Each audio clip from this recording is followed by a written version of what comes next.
Fala pessoal, tudo bem? Beleza? Vamos dar continuidade aqui ao nosso conteúdo, né? Falando aí da avaliação e interpretação radiológica para fisioterapeutas. Hoje a gente vai falar sobre o complexo do ombro, uma articulação extremamente importante para o desempenho e desenvolvimento das nossas atividades básicas e instrumentais de vida diária, e uma articulação também que é bastante acometida, bastante afetada por diversos tipos de lesões, traumas e patologias que acabam comprometendo o rendimento e o funcionamento dessa articulação. Então é extremamente importante para nós fisioterapeutas compreender e fazer uma boa interpretação, uma boa avaliação nessa articulação. Então vamos lá. Inicialmente a gente vai dar uma relembrada aqui, né, e fazer uma comparação aqui dos aspectos anatômicos com o que a gente tem na radiologia, na imagem radiográfica, né? Então nós temos aqui a clavícula, né? Ela se articula na sua extremidade lateral com o acrômio. Então a gente tem aqui a articulação acrômio-clavicular. Esse acrômio ele se projeta posteriormente, né, vindo aqui a espinha da escápula. E aí nós temos também aqui na parte anterior, se projetando um pouco para frente, o processo coracoide. A gente tem a superfície articular da cavidade da glenoide com a cabeça do húmero, né, que é uma articulação uma superfície bem lisa, né, que se articula aqui com a cavidade glenoide. Nós temos aqui o colo anatômico, né? Nós temos o tubérculo maior, o tubérculo menor, o sulco intertubercular, né, que é por onde passa o tendão do bíceps. Então a gente tem essa configuração aqui anatômica do nosso esqueleto, e que quando a gente observa na radiografia a gente consegue identificar bem essas estruturas. Então a gente tem aqui a clavícula, a articulação acrômio-clavicular, o acrômio, a espinha da escápula, né, por onde esse acrômio projeta-se. A gente tem aqui o processo coracoide, que se projeta aqui um pouco anteriormente e sobre a cavidade glenoide. A cavidade glenoide aqui que está se sobrepondo, né, posteriormente também pela uma parte aqui da cabeça do húmero, que se projeta aqui na frente. Então a gente tem essa interseção aqui óssea. Isso aqui acontece quando a gente tem uma incidência de AP. Então o paciente ele fica de frente e a incidência, né, o raio ele entra diretamente nessa região aqui anterior, né? A gente tem a cabeça do húmero aqui bem lisa, bem esférica, indicando que está uma articulação bem saudável. A gente tem aqui uma linha, né, que é onde temos o colo anatômico, que separa a cabeça do húmero do tubérculo maior, né? A gente tem aqui o sulco intertubercular.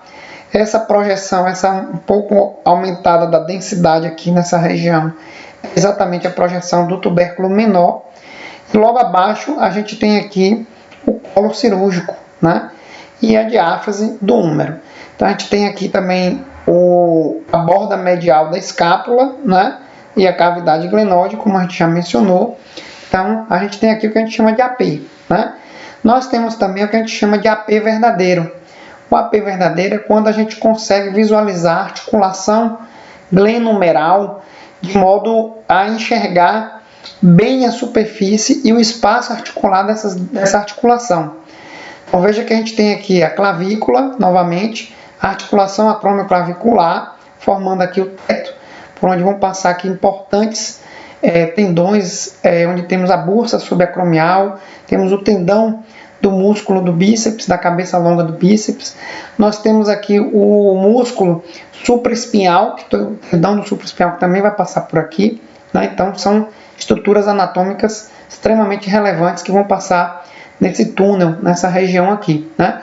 Nós temos o processo coracoide aqui, ó, se projetando para dentro dessa região, né, que está anterior aqui na verdade. Nós temos a superfície da cavidade glenoide, o tubérculo superior da cavidade glenoide, o tubérculo inferior, a cabeça do húmero, né, bem lisa, a superfície bem definida. Nós temos a linha aqui do colo anatômico, né? Nós temos o tubérculo maior. Então a gente tem aqui uma visão de um AP verdadeiro, né? Nós temos aqui uma outra visão do AP também verdadeiro. Aqui o processo coracoide, a superfície articular, o espaço articular, a cabeça do húmero, tubérculo maior, tubérculo menor. Aqui a gente tem uma rotação externa, aqui a gente tem uma posição neutra do membro superior, por isso uma diferençazinha aqui um pouco na hora que a gente vê o tubérculo maior e o tubérculo menor, nessas duas projeções, né? E aqui a gente tem uma imagem anatômica das estruturas ósseas que definem, né, quando a gente tem uma incidência de AP verdadeiro. Então, nessa incidência, a radiação, o raio-x, ele vai passar no ombro do paciente a uma inclinação de 45 graus do plano mediano. Então, a gente tem aqui na imagem o processo coracoide, tá vendo como ele se projeta? Então, a gente vê aqui a projeção do processo coracoide. O espaço articular vai ficar liberado, a gente vai ver o espaço articular livre, né, na articulação. Então, nessa incidência, AP verdadeira em 45 graus da linha mediana, a gente consegue identificar bem as estruturas anatômicas. E aí a gente vai seguir aquele método da BCS. Quem ainda não viu, assiste lá a primeira aula, onde a gente vai avaliar o alinhamento dessas estruturas. Então, o alinhamento é ver a congruência das superfícies articulares. Então, a gente vê que a cabeça do húmero está bem alinhado na frente da cavidade glenoide, né, no posicionamento congruente. A articulação acromioclavicular também congruente, face a face. A gente usa a linha abaixo da superfície da clavícula e do acrômio para ver esse alinhamento articular, né? Então, a gente tem aqui um alinhamento do complexo do ombro íntegro e bastante preservado e tudo ok. Depois a gente vai para o B, onde a gente vai avaliar todo o contorno, né? A gente vai fazer o contorno das estruturas ósseas que a gente está identificando aqui na articulação do complexo, identificando todas as estruturas ósseas e observando a continuidade na linha, né, que compõe a diáfise, que compõe os contornos e as estruturas ósseas, buscando ver ali se existe alguma alteração de descontinuidade nessas estruturas ou se há alguma alteração na densidade dessas estruturas, um aumento dessa densidade ou uma redução na densidade dessas estruturas, né? Então, a gente tem aí um complexo do ombro que a gente tem que fazer toda essa avaliação. Aqui a gente tem uma outra incidência bastante utilizada e muito importante, chamada incidência em perfil da escápula ou incidência em Y. Então, vejam aqui como a gente observa a parte superior. Então, a gente tem a clavícula, na clavícula, articulação acromioclavicular. O acrômio ele forma esse gancho, como ele vem aqui se projetando com a espinha da escápula. Aqui ela vai formar a fossa supraescapular, onde vai estar o músculo supraespinhal, né? Então é importante. A gente vê o processo coracoide se projetando anteriormente aqui. Então a gente vê aqui, processo coracoide. Então veja que forma a estrutura superior aqui do Y, né?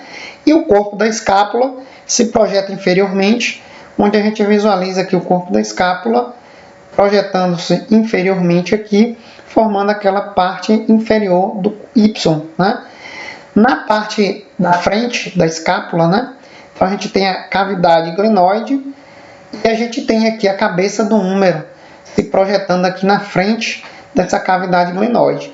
Então aqui a gente tem um alinhamento perfeito, a cabeça do húmero está alinhada com a cavidade glenoide, então a gente pode dizer que há aí um bom alinhamento e a articulação está preservada. Bom, a gente tem uma outra incidência também importante, que é a chamada incidência axilar. Então, o raio ele se projeta na axila do paciente e vai projetar essa imagem, né, onde a gente vai poder também identificar, né, as estruturas ósseas e verificar o alinhamento dessas estruturas, né? Então, a gente vai observar as estruturas anatômicas. Então, a gente tem aqui, o tubérculo maior, tubérculo menor, a cabeça do húmero, né? A gente tem o processo coracoide se projetando anteriormente, está aqui, processo coracoide, né, que se projeta anteriormente, a cabeça do húmero, os tubérculos maior e menor. Embaixo a gente tem aqui a projeção do acrômio, né? Então aqui a gente vai ter o acrômio visto aqui. Então existe uma sobreposição óssea, então a gente vê a sombra, né, por baixo do húmero do acrômio, que vai projetar aqui a espinha da escápula. E a gente tem aqui a projeção da cavidade glenoide, onde se projeta aqui e que deve estar alinhado de frente, né, com a superfície articular da cabeça do húmero. Abaixo também aqui, ó, nessa região, a gente vê a articulação acromioclavicular. Então aqui a gente vê o espaço da articulação acromioclavicular e que também, se a gente traçar a linha aqui, ó, a gente vê que existe uma congruência nessas estruturas, indicando ali um bom alinhamento, uma preservação do alinhamento das estruturas articulares ali, ok? A gente também deve fazer e percorrer todo o traçado das estruturas ósseas, buscando identificar ali algum tipo de linha de descontinuidade óssea que possa indicar uma fratura, ou buscando alterações também nas estruturas para ver um aumento ou uma redução aí da radiodensidade. A gente tem uma outra incidência também muito utilizada, incidência chamada de Zanca, ou uma incidência onde a gente visualiza a articulação acromioclavicular, que fica ali em torno entre 15 e 30 graus de inclinação crânio-caudal, caudal cranial. A gente tem aqui a imagem da articulação acromioclavicular, a gente tem a projeção aqui da cavidade glenoide, a gente tem aqui o processo coracoide, a cabeça do húmero, então as estruturas anatômicas, como a gente já mencionou anteriormente, e observando o alinhamento. Aqui a gente vê, ó, traçando a linha por baixo da superfície da clavícula, ela deve ser contínua com o acrômio, indicando ali um alinhamento perfeito, um alinhamento preservado. Okay? A gente vai passar aqui rapidamente por alguns tipos de alterações radiológicas que são bastante comuns, bastante frequentes na articulação do ombro e que é importante para nós fisioterapeutas termos a capacidade também de identificar essas alterações, essas lesões. A primeira imagem aqui a gente vê uma fratura, né? Então a gente vê aqui a superfície articular, acromioclavicular, a gente vê a cavidade glenoide, processo coracoide, e a gente vê que a cabeça do húmero, né, ela apresenta linhas de descontinuidade, várias linhas de descontinuidade, e inclusive uma descontinuidade com o próprio colo anatômico. Então a gente tem aí uma fratura da cabeça do húmero na linha do colo anatômico e múltiplas fraturas na própria cabeça do húmero. A gente chama isso de fratura cominutiva, né? São fraturas onde há vários fragmentos ósseos, né? Esse tipo de lesão é muito comum em traumas de grande energia, né, que são dispensados sobre essa articulação. A gente tem uma outra imagem aqui, bastante comum e frequente, que é a da luxação. Então veja que a gente tem aqui uma articulação, a gente tem a cavidade glenoide e aquela congruência, né, ou seja, a cabeça do húmero que deveria estar posicionada na frente da cavidade glenoide, ela encontra-se inferiormente aqui à cavidade glenoide e ela está se posicionando, né, digamos assim, próximo do gradil costal. Isso indica que é uma luxação anterior-inferior, que é a mais frequente, a mais comum, onde temos a maior incidência nesse tipo de lesão. Aqui a gente tem uma incidência em Y da escápula, né, e que também dá para a gente verificar aqui o processo coracoide, aqui o acrômio, aqui a fossa supraespinhal, aqui o corpo da escápula, mas a gente vê que o húmero, a cabeça do húmero, ela está anteriorizada, ela está à frente do processo coracoide e do corpo da escápula, está projetada aqui na região do gradil costal.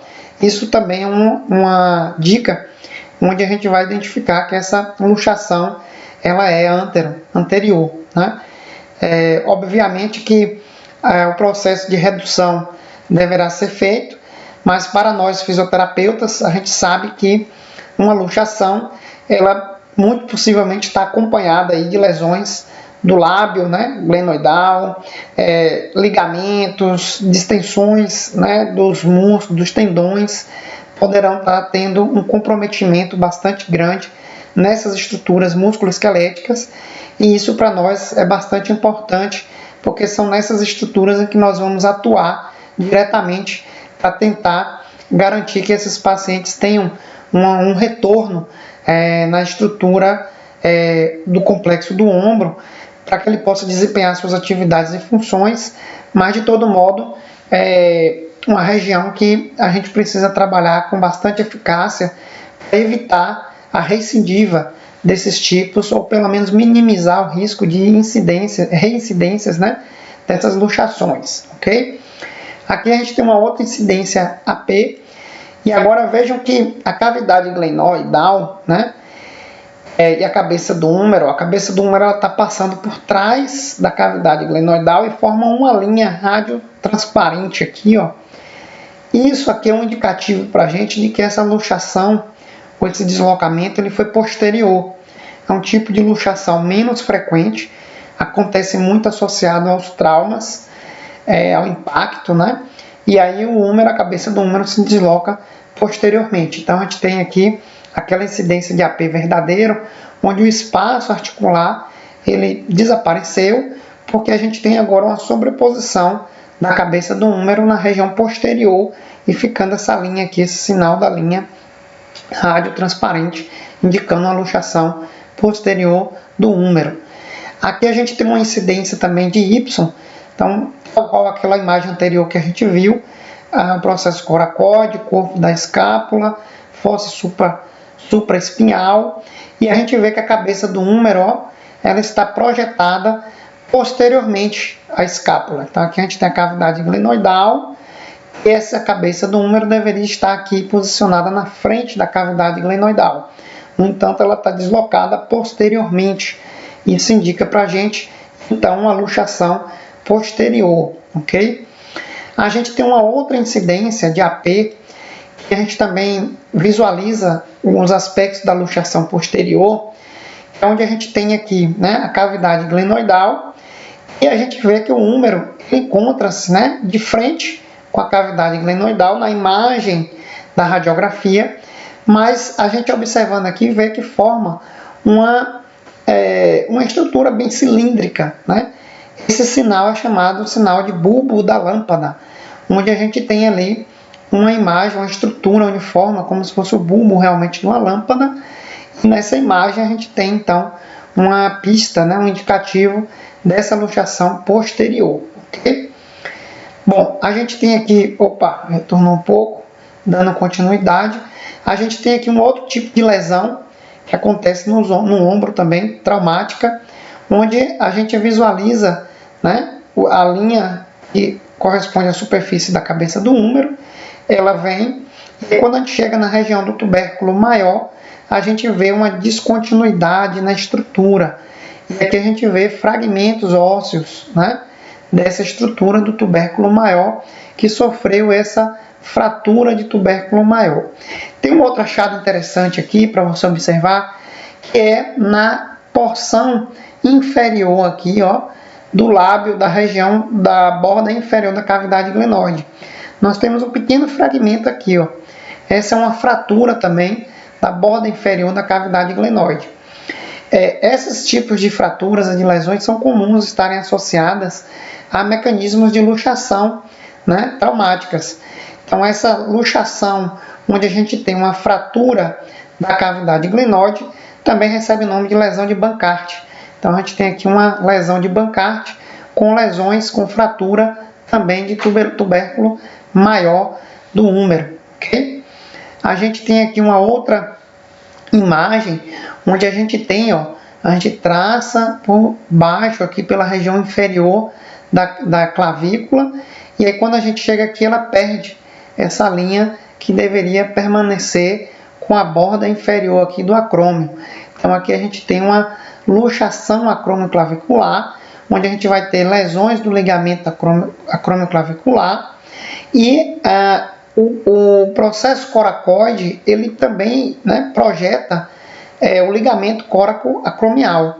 Então, nesse tipo de luxação, de lesão, de deslocamento da clavícula, é comum também a gente ter lesões no ligamento coracoclavicular. Então, a gente também precisa estar atento, porque esses dois ligamentos são ligamentos extremamente importantes para garantir a estabilidade e a boa mobilidade do complexo articular do ombro. Por isso, uma reabilitação deve levar em consideração todo esse movimento, essa mobilidade da articulação acromioclavicular e externoclavicular.